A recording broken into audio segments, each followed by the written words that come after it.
think it remains very nice to be able to talk about this. I will dedicate this lesson to Henri Labrouste with the idea also to illustrate not only the work of this architect, but a way in which the idea of a design project built itself through a long process from studying in school, from studying building on the sites through method drawing, etc.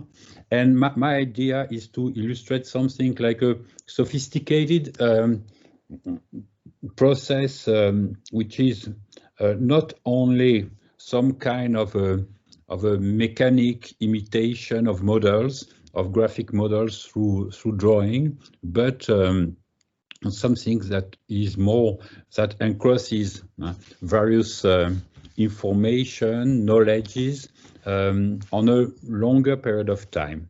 I think that studying this process of creation is something that probably, in the case of the 19th century, is different from what it has become right now at the beginning of the 21st century, but on the other hand, maybe not so different. And I think there are some similarities in this conscious and unconscious process of creation that I would like to illustrate. For this reason, this lesson, based on this architect, will not present a monography of his work and will not present all the design or all the building he produced, but only focused on two main aspects.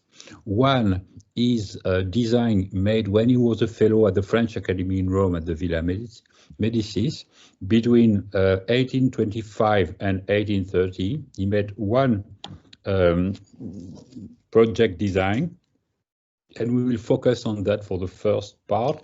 And during the second part, I will focus on the two main libraries he built in Paris, which are among the most beautiful and important buildings built in Paris during the 19th century, maybe the best buildings and among the most famous buildings. These libraries, so the National Library, the French National Library, and the Bibliothèque Sainte-Geneviève Library, have been, since their construction, recognized as a very important building, and building would change really something in the course of the history of architecture. And for this reason, Labrouste has been, since the beginning, recognized as an architect quite different from the environment in which he was educated and in which he developed all his career, which is the environment of the Beaux-Arts architecture during the 19th century. So I will begin with, well, let's say an illustration of the reading room of the Bibliothèque Nationale, but with a quotation of Auguste Choisy, which is an important French historian of architecture from the very end of the 19th century. And Auguste Choisy is very important because he's an historian who based all his understanding of history of architecture on the process of transformation of the construction of the main structure. So for Choisy, the history of architecture, the main stream of the history of architecture is the transformation of the way the various civilizations have built, from the Egyptian to the Greeks, the Roman, the Byzantines, the Gothic. So for Choisy, ornament, details in architecture are secondary. Which is important is the structure, the way the structure changes along the time. And for this reason, he is looking at the construction by Labrouste of these libraries, and particularly the National Library, is looking at that as if it was the beginning of a new step in Western architecture. So he wrote, as an example of a completely different kind of expression, we can see the Great Hall of the National Library. In a masonry box that protects the interior from temperature variations is housed a cast iron skeleton, whose connections with the box allow the metal to freely expand. And on this skeleton rests an iron structure which carries 3 rows of 3 cupolas with enameled facing. Not only the shapes, but the color effects are formed. Now a new system of proportion has emerged, where the harmonic laws will be known other than those of the stability. The way is open, and it would be easy to show that there is more in this beginning than promises. So for Choisy, at the very end of his history of architecture, he can announce based on the National Library of Labrouste that a new period, the new moment in history of Western architecture has begun. And this idea was taken over by the modernist theoreticians or historians like Siegfried Giedion in a building like Building in France, Building in Iron, Building in ferroconcrete. It was considered at that time as the very first architect really functionalist in the way he used iron and metallic architecture based on the presentation of the central storage room of the Bibliothèque Nationale that we see here in a photograph. So from that time, Labrouste remains for a great part of the history and the theory of architecture in Western world as one of the forerunners of the modernity. In 1977, the MoMA in New York presented an exhibition, a very postmodern art exhibition and very controversial, dedicated to the architecture of the École des Beaux-Arts. And in this exhibition and the book who comes with the exhibition, the work of Labrouste was presented widely based on a new research, a PhD written by Neil Levin. And well, this opened a new area in the understanding of Labrouste, who had never been forgotten. At the same time, in Paris, an exhibition, a small exhibition of his drawing was presented at the Historical Monuments Center, and 2 publications, a special issue of the review Les Monuments Historiques de la France, and a small catalogue of the exhibition was published. So this comes with, as you can understand, the postmodern period and a rediscovery of the Beaux-Arts and the 19th century architecture. In that same moment in France, an 100 building of the 19th century was inscribed on the list of the historical monument for the first time. So it was really a moment of discovery, including of Viollet-le-Duc production, which is different, but I mean, they are 2 contemporary work and production. And so it corresponds to a new look to Labrouste production with a more careful attention to, let's say, the double dimension, one being the use of metallic architecture, the other being the relation with the classical culture through his Beaux-Arts training and his work as a teacher and a professor at that time.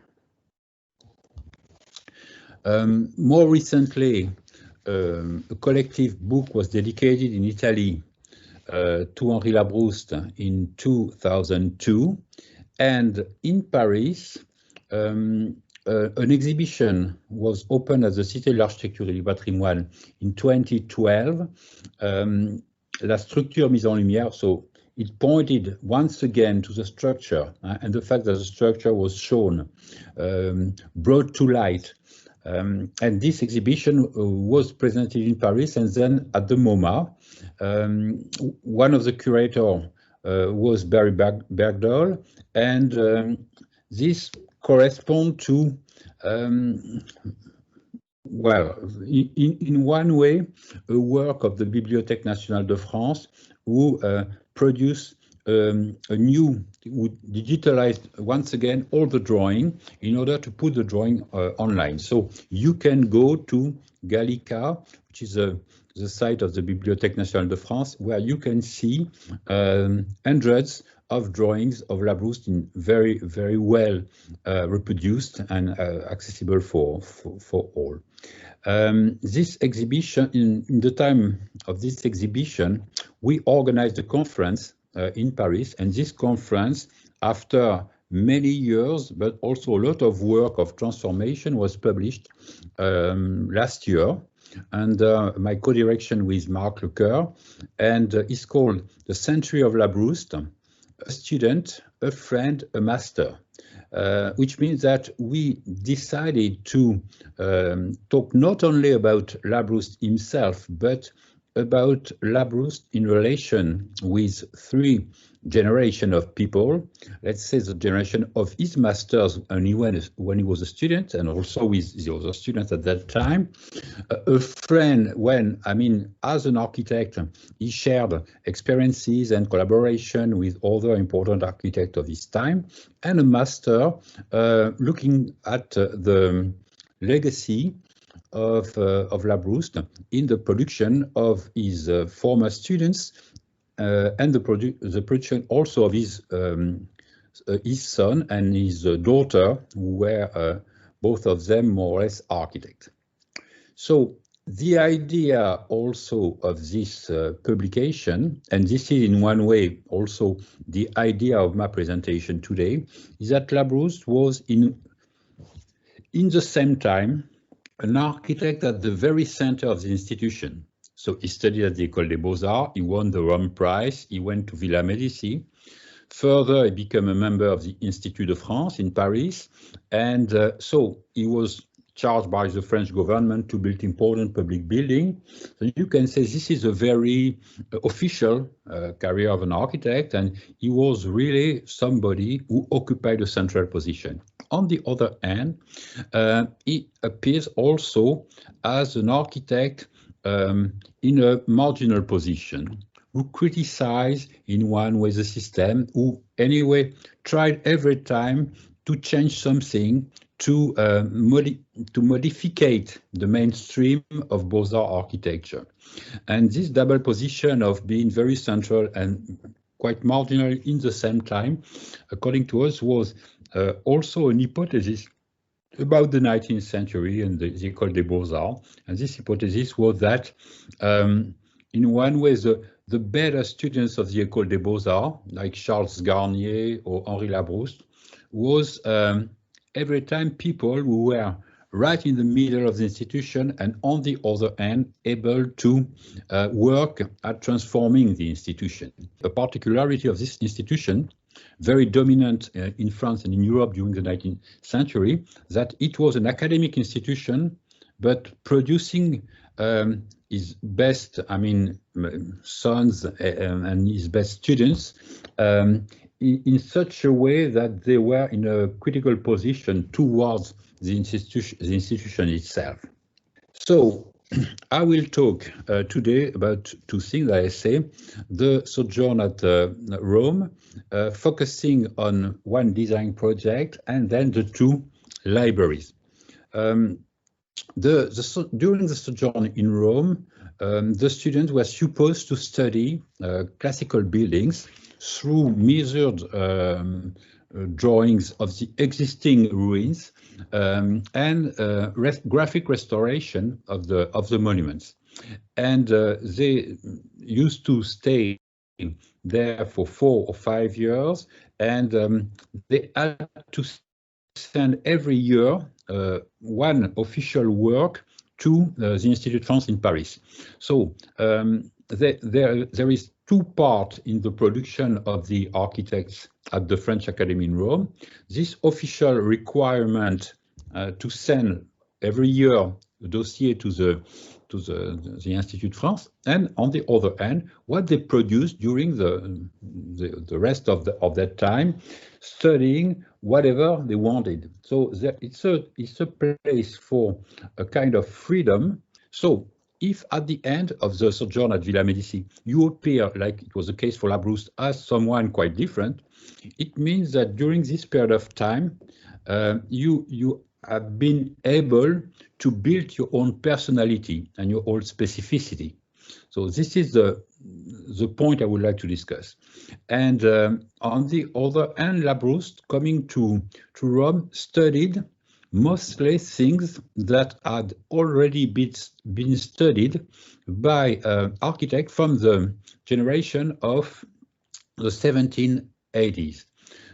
Which is a generation of Charles Percier, of Vaudoyer. So the architect who created the École des Beaux-Arts. And when Percier went to Rome, he studied building like the Colonne Trajan. He produced this drawing on the right of Colonne Trajan, a monument carefully studied by Charles Percier. So one could say, well, there's no way for a fellow at the French Academy in Rome who dedicates only a few drawings to something that Percier had studied extensively to produce something new and interesting.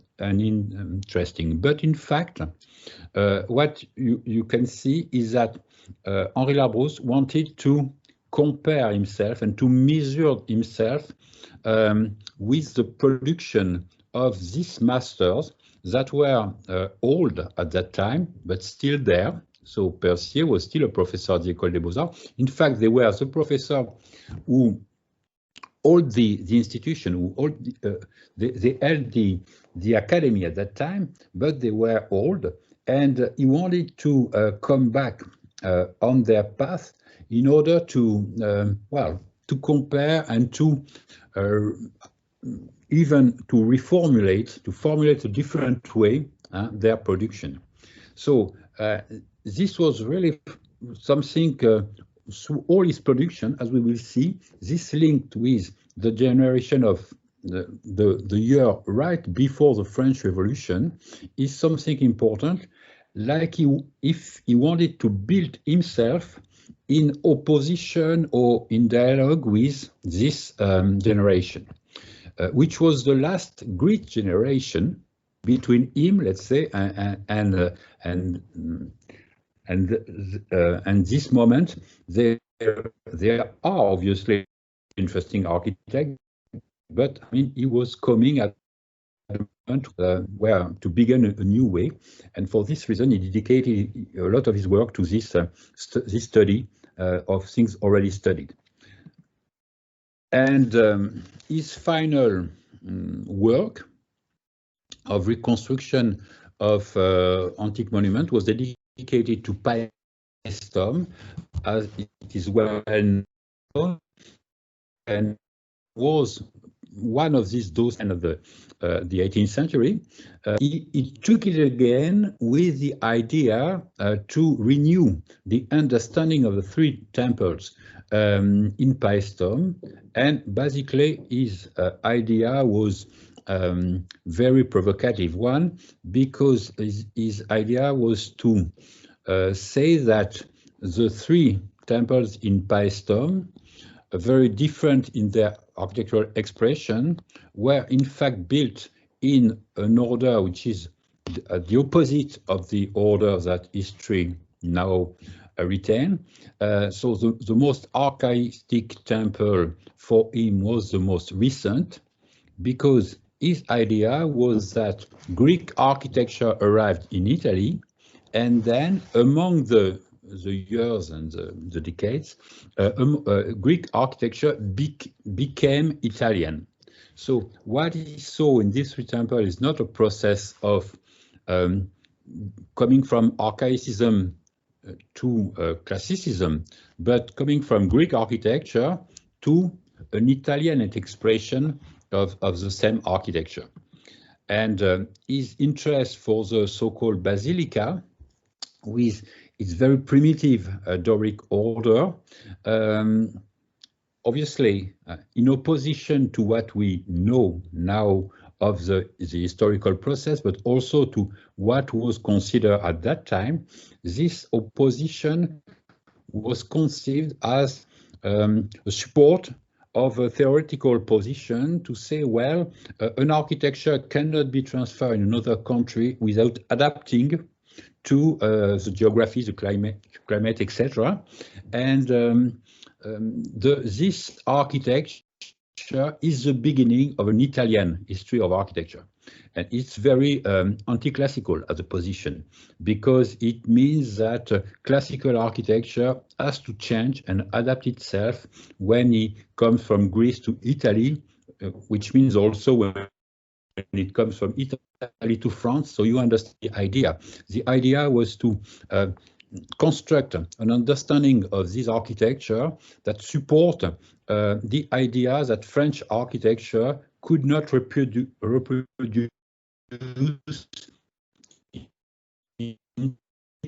architecture of Rome and Italy and Greece, but had to invent a new French formula.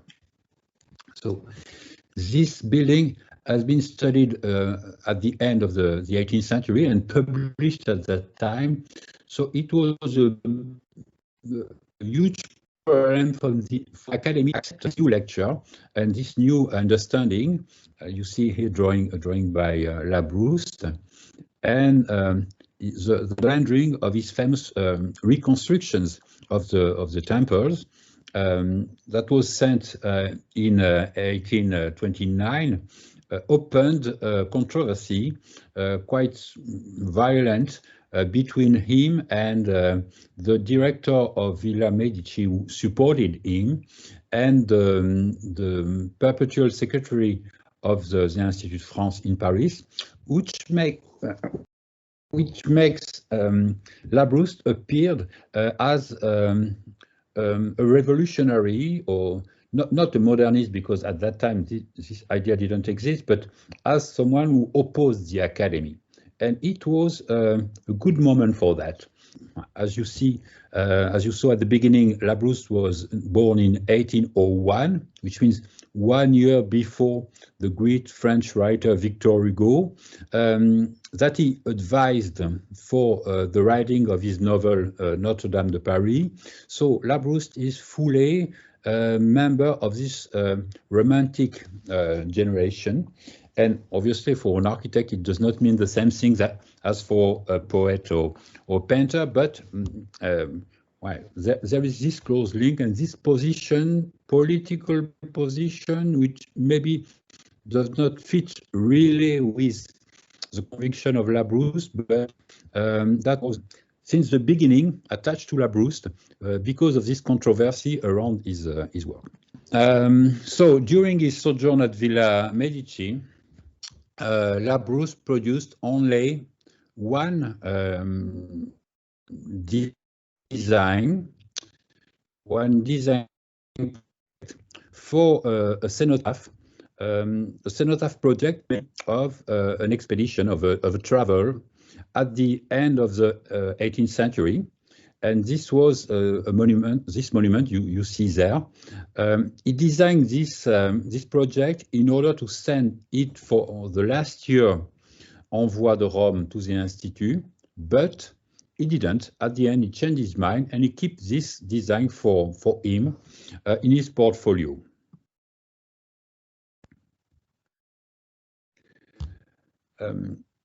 I would like now to look at a very early drawing by Labrouste in Italy in order to underline specificities in his interest when he was there. You see this sheet of paper from 1825 designed at Viterbo, written twice, Viterbo 1825, the drawing, represents two things. One is a small chapel, a small religious building with a procession, and this is represented in a very specific way because you have a small ground plan which is very simple, this perspective which is drawn very lightly, and this drawing carefully drawn with this lateral facade which has been carefully shadowed with lines. And well, this is very interesting because this shows us that the interest for him in this building was the profile, was this lateral shape. He observes not the distribution of the ground plan, not the facade, but these things that correspond in a way to a section, which is a profile of the building. And this fits, we will see that, with a particular interest by Labrouste to this idea of a section of or a profile. As you see, I illustrate that only with one image at the entrance of the Bibliothèque Sanjan with these columns where the pedestals are represented not in elevation but in section. The second thing represented on this sheet is a very special architectural object, the Strada Signorini, which is an Etruscan street digged in the rock.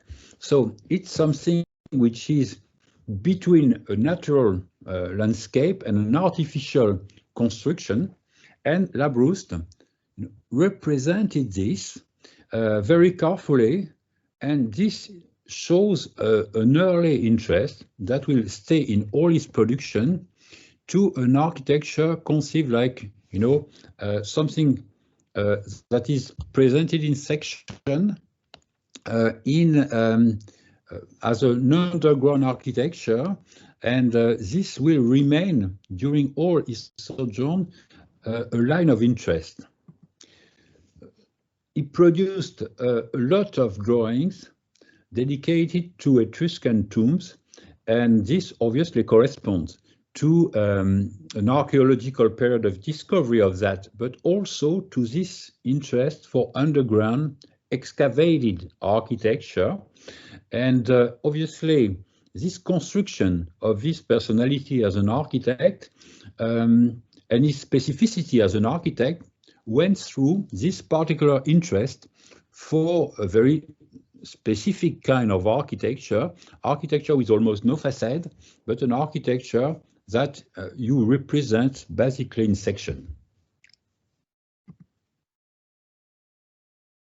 And also an architecture in which ornament, which is carefully drawn, ornament is not a very classical ornament. As you see, for example, in this sheet, you have at the bottom 3 small drawings showing elements of ornaments, and these are not at all classical elements.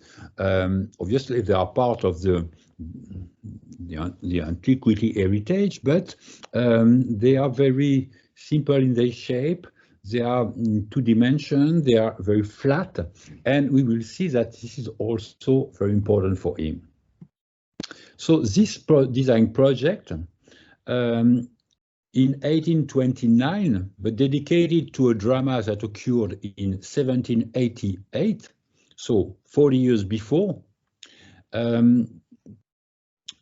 was also linked with a topicality because the remains of the shipwreck were found the year before, in 1827, in New South Wales, where you see the monument that has been built, and the remains were brought back to France, where they are still now in a museum, a special museum in Albi dedicated to La Pérouse. So there is a kind of topicality linked with this design. This is a way to explain why he decided to do that. The other elements, you can find them in the references, architectural references he used, like the tomb of Terrona in Agrigent, where he studied. He produced a drawing of this tomb, and you see. So this is the drawing by Labrouste, and if you make comparison, you can see a lot of details very similar, including the overall idea of a monument with two levels, no, a basement and then a temple-like superstructure. He also studied a lot of the tomb and the sepulchral architecture all around the Mediterranean in these same years. And so he obviously knew this architecture of the tomb of Telmicus in Asia, Minor Asia, published in 1722 for the first 82 for the first time, where he, where he found the idea of a temple with two pilasters framing two ionic columns at the middle. But I mean, these classical, let's say, references and models reproduced in a design is one part of this explanation of the project. The other is another project that Labrouste saw when he was a young student in architecture, and when he was a student in architecture, because it was published in the first volume that presents the main contribution to official competition of the school. And so this was a volume of students' project published at the end of the 18th century and very much used by the students at the beginning of the 19th century. And in this book, a very specific and different design was a cenotaph in honor of the navigators who perished in the travel of Monsieur de la Pérouse. And you see this very romantic or pre-romantic composition of a tomb nearby the sea in a very wild environment of rocks, and which is an excavated architecture, and anyway an architecture conceived in section and in the slope of the coast. So this design that obviously Labrouste knew was probably, and this is the hypothesis, the design that, I mean, brought him to study more carefully tombs and excavated architecture. We just can underline that 1788, which is the year in which this design was done, was also the year in which was published novel, which was a blockbuster, Paul et Virginie by Bernard and Saint-Pierre. And this novel was the history of a drama. And so there is some kind of, at that time, obviously, there is a topicality of this idea of maritime drama, etc. The design published at the end of the 18th century has been copied by various architects, and we have an handmade drawing by his professor, Hippolyte Lebas, in his papers at the Bibliothèque Nationale, which is two sketches, with two sketches reproducing this design. So this, I mean, confirms to us the fact that it was really looked at and very studied at that time. In 1791, right after the French Revolution, a second version of the same program was given as an academic competition, and it was won by de la Gardette, the same architect who produced the study on Paestum. De la Gardette designed a tomb nearby the sea in a wild environment of rocks.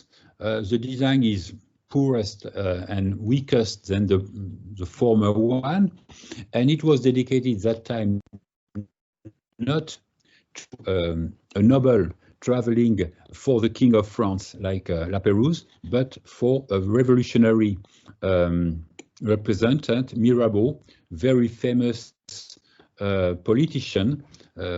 Obviously, this was only a drawing, but as you can see, it reproduced a lot of things from the other design, including this tomb-like monument. You see the comparison you can make with the two things, also with the trees at the bottom. There are a lot of, including the plan of that, with a semicircular plan, etc. You see the two designs. So, I mean, this was the background of Labrouste's proposal. And obviously, Labrouste's proposal is very different. It's less dramatic. It's more accurate from an archaeological point of view, because this generation was like that. And you see that the rock around is not so wild. It's now like, it looks more like a false natural rocks, and like you can find in a park, maybe. And there is an artificiality in the context, stronger. So you can make the comparison between the two projects, the verticality inside while outside the building is divided in two levels. So basement with a door, and then super temple here, a tomb-like shape here. And then you can look at other references for this design, like the famous Brahman staircase in the courtyard of the Belvedere, that Labrouste reproduced here in front of his design. The other interesting element is the presence of a lot of writing on this building. So one part of the design comes from classical elements, but the other part comes from all these writings who are, I mean, various inscriptions that honor the death, etc., but also the full list of the people who disappeared in this catastrophe. So the facade is adorned for a great part with this name, and this is obviously something that has to do with the revolutionary period. We can quote, look here at the design by Boulet for National Palace, and we can quote this very famous passage by Dufourny.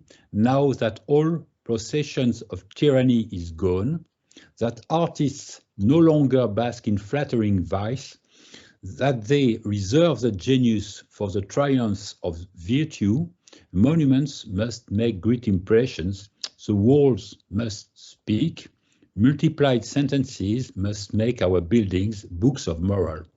So this idea of a building expressing a moral, expressing a civic moral, was developed at that time in various design, among which an important design by Percy and Fontaine for a public competition in 1796 that probably Labrouste knew very well.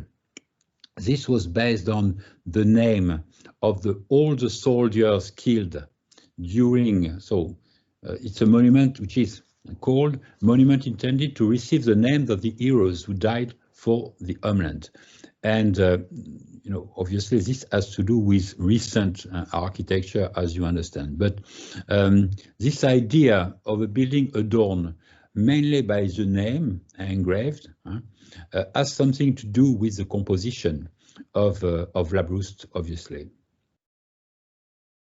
And then, well, this model of monument nearby the sea was taken over in many other designs.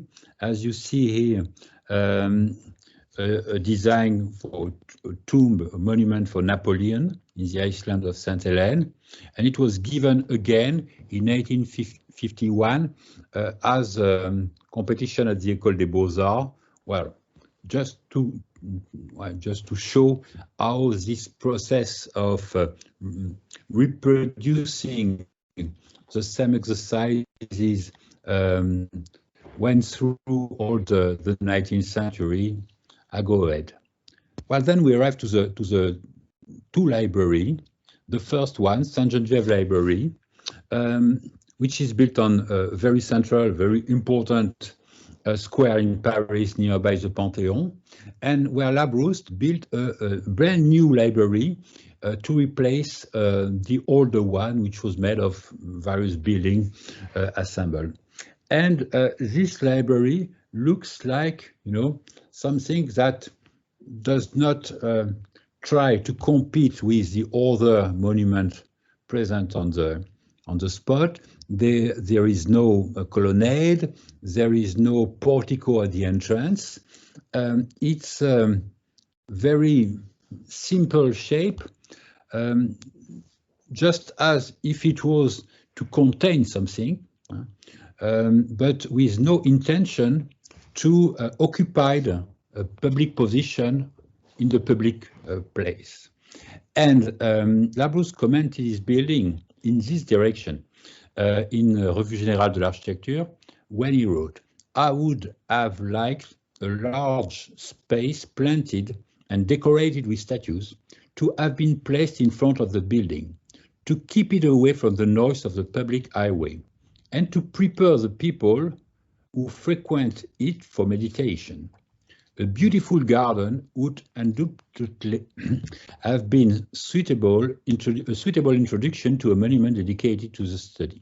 So Labrouste explained that he wanted a building with no facade on the square, a building separated from the square by trees.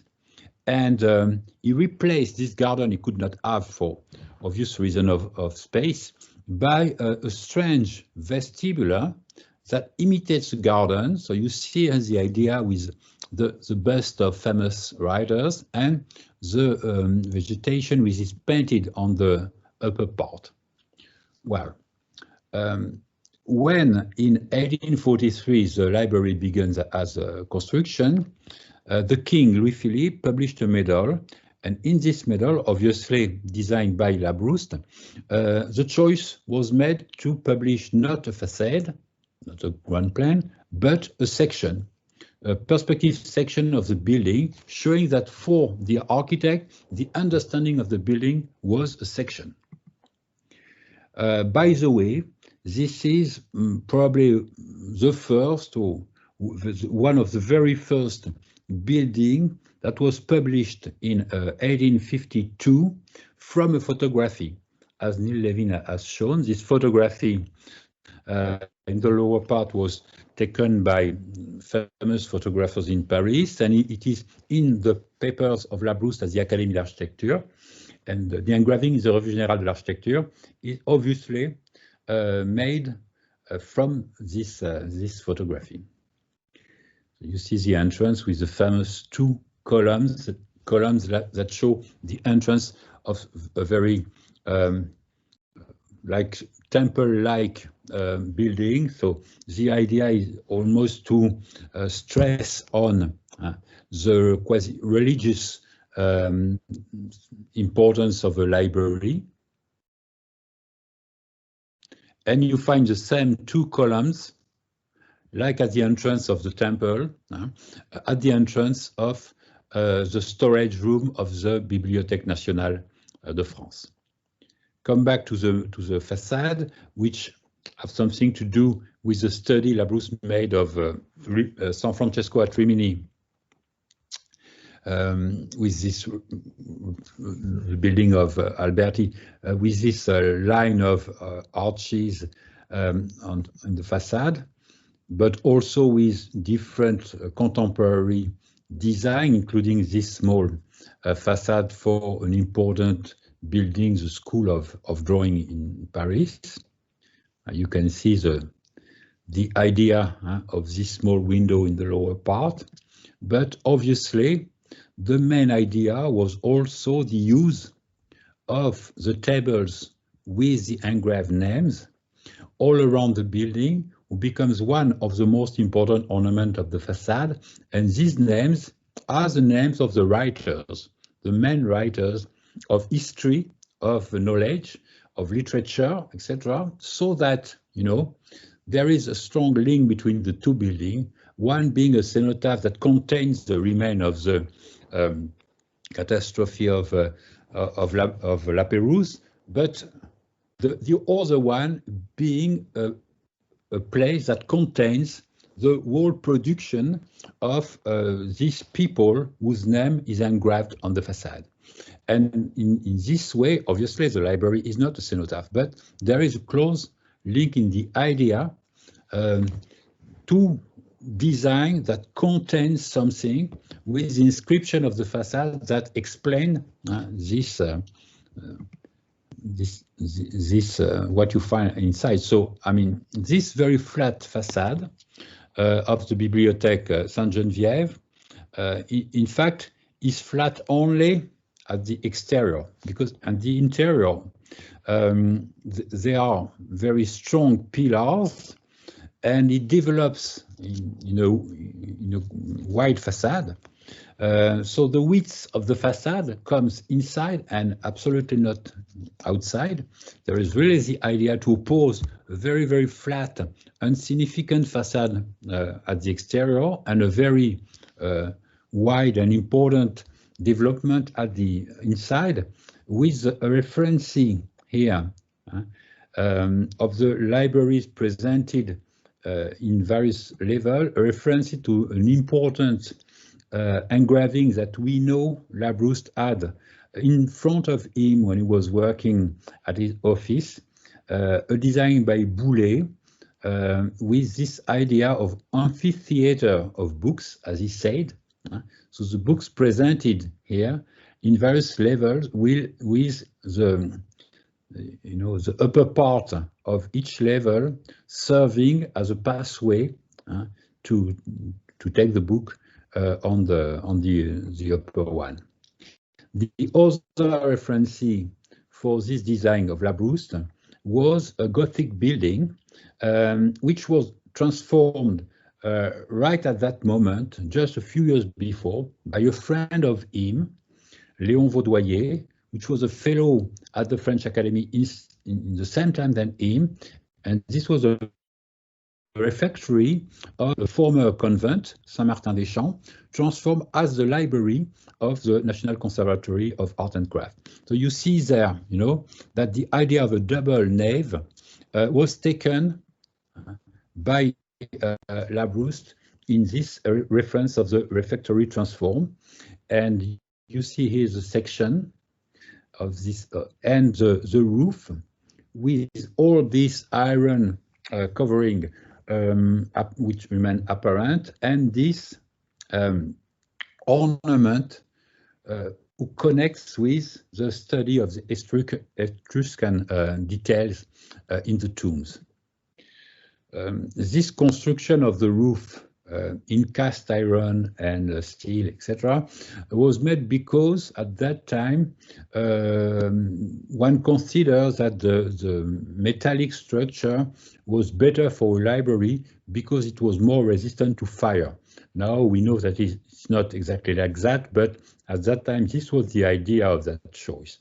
And you see the details here of construction, and this architecture which shows, in fact, that the interest by Labrouste for modernism of the structure, of the metallic structure, of the cast iron, etc., was combined with a very strong interest in renovating, in transforming the vocabulary of ornament and the vocabulary of the detail of architecture. So here you don't see an architect building in a metallic structure, but with no interest at all in, let's say, classical ornament or the legacy of antiquity. You see an architect who is trying to invent new shapes based on his observations in Italy and the particular qualities of the material. So the second library is a national library, where you find again this idea of very thin columns in cast iron, supporting cupolas, if you want, because there are only shapes of cupolas. Technically, they are not cupolas, but supporting cupolas that keep an idea of a religious space, because there is still this central alley with the semi-circular here part on the back. So the design came after a very important number of proposals and design from the end of the 18th century to build a specific construction for the National Library, or for the Royal Library at that time. So it was a huge courtyard with a certain number of pre-existing buildings, for which Boulez made a design that we already saw, which consists in covering the whole courtyard and constructing inside this amphitheater of books. You see here, the idea was to build inside the courtyard and to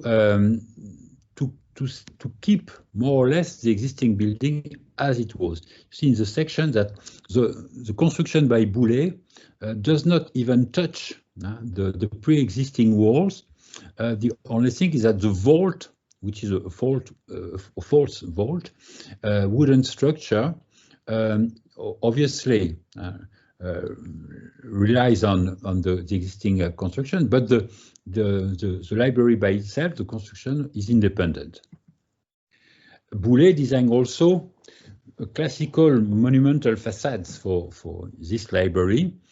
This one is very classical. This one is more, more new in its design and original.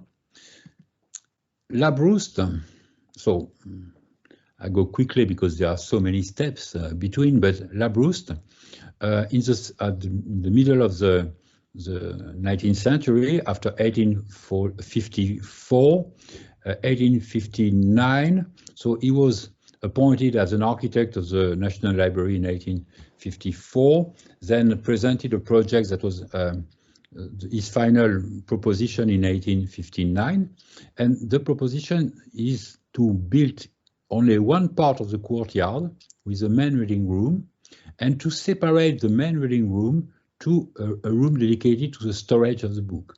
This is part of the history of libraries. The number of books is increasing, and now you have separate special rooms only dedicated to the storage of books. So it's a two-part project. Obviously, there are other aspects, but the main two aspects are the reading room and the storage of the books. The facade toward the courtyard is very simple, because once again, Labrouste is interested by the center of the building, by the interior. Is absolutely not interested in a building that shows on the public space, that strongly reads in the street, in the space around. He wants something that is organized towards the interior. So you see the reading room with the main windows here, and you see again this perspective of the interior place. The library was built at the beginning with these cupolas covered with another. It's ceramic pieces that were produced in England. They are not. This photograph was taken before the recent restoration. It shows cupola quite dark as respect to what they are in fact, because the idea was really to reflect the natural light as much as possible, because at the beginning you had no artificial light in this library for reasons of safety.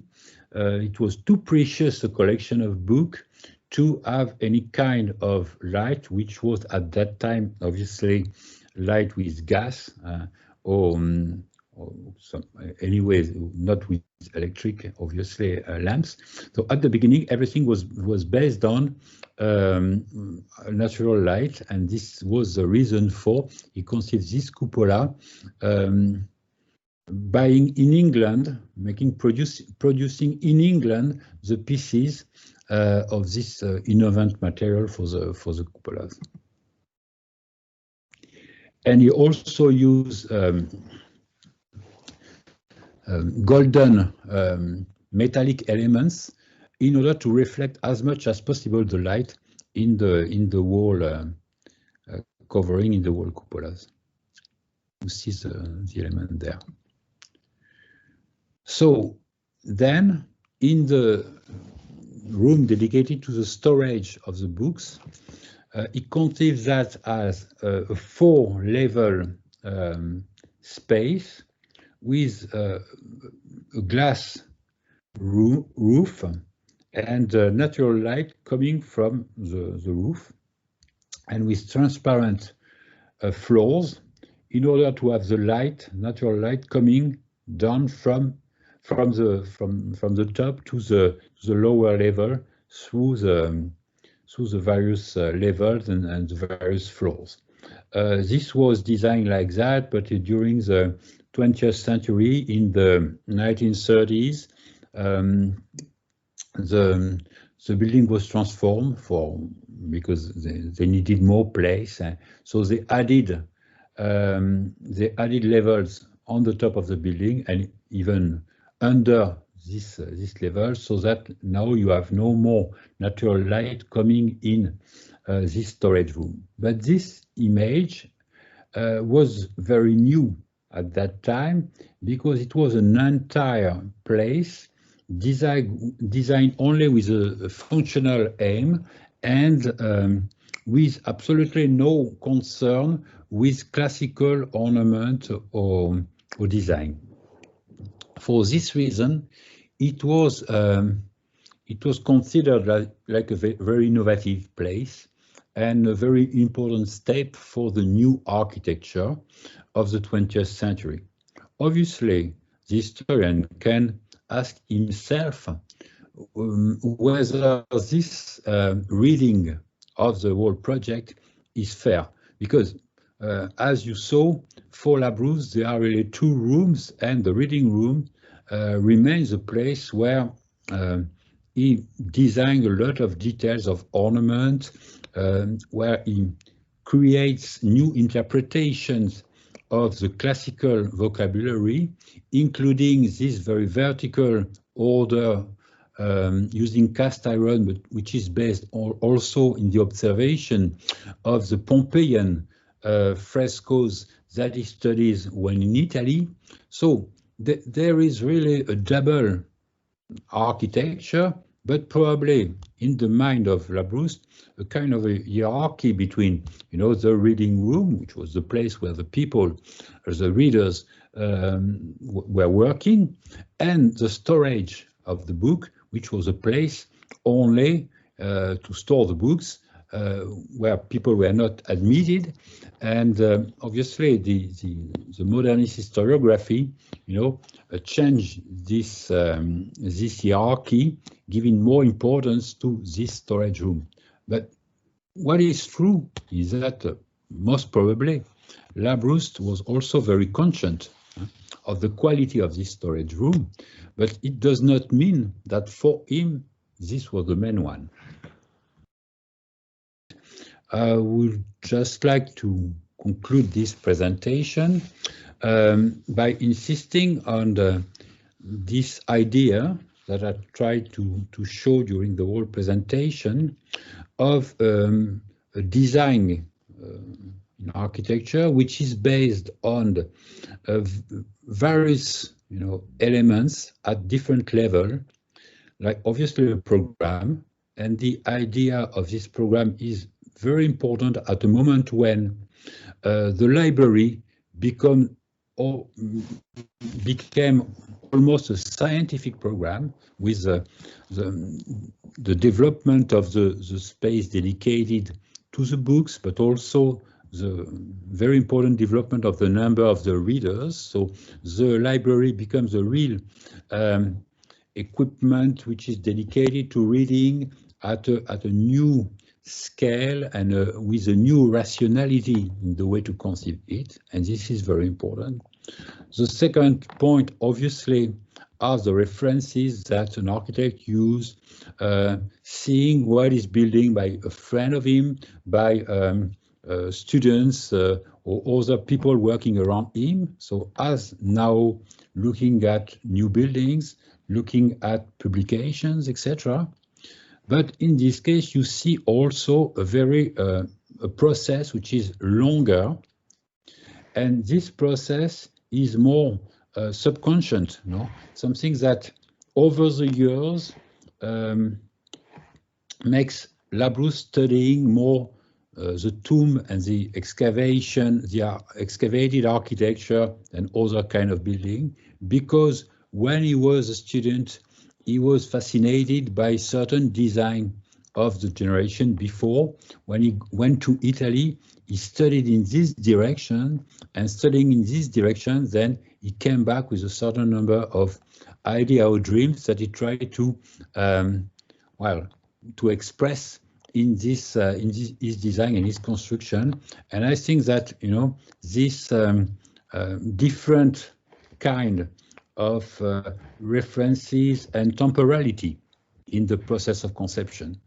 Temporality, longer or shorter, more or less conscious of the references, gives us an idea of a creative process, which probably, even if different nowadays, remains quite similar in this way to associate in the conception of architecture these various dimensions.